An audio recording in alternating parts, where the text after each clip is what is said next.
Now, what's the secret to being able to abandon ourselves to God's will?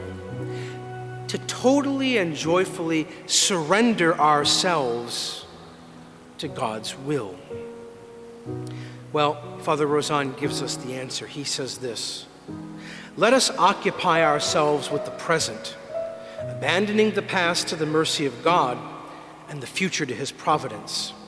To exactly do every action, to do it in its own time, in the most perfect manner possible, and without concern for that which follows it. Direction of intention at the beginning, offering it up and giving thanks at the end.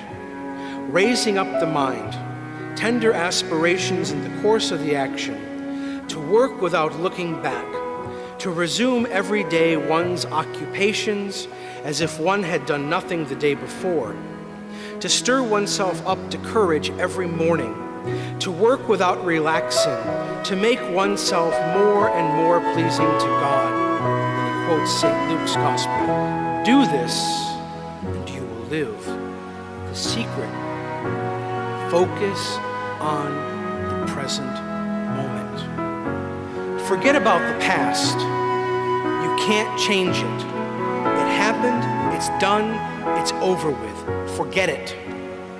Don't worry about the future. You can't control it anyways. You don't know what's going to happen. The devil can implant millions and millions of scenarios in your mind to make you so afraid that you won't take a step forward. The one thing that we know is for sure is this very moment in our lives. God's grace is available. God's will is being made known to us at this very moment.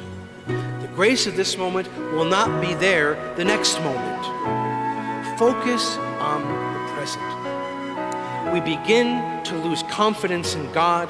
We begin to stop trusting him. We begin to not abandon ourselves to his will when we start worrying too much about the past or worrying too much about the future. We have to focus on now. God doesn't promise us the future. We can't bring the past back. What God gives us is now. This is what we have to focus on.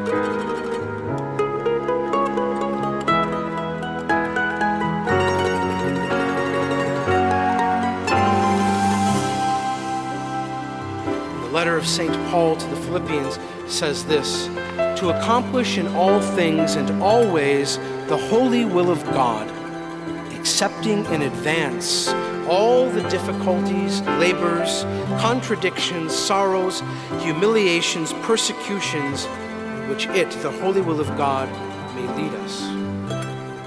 Everything that happens, God will turn to our good. It is his way of preparing us for our happiness. My friends, wait on the divine mercy alone for the success of our undertakings, and nevertheless, act as if the success depended upon us. Work without ceasing, says Father Rauzan, with a confidence without limits in the divine mercy.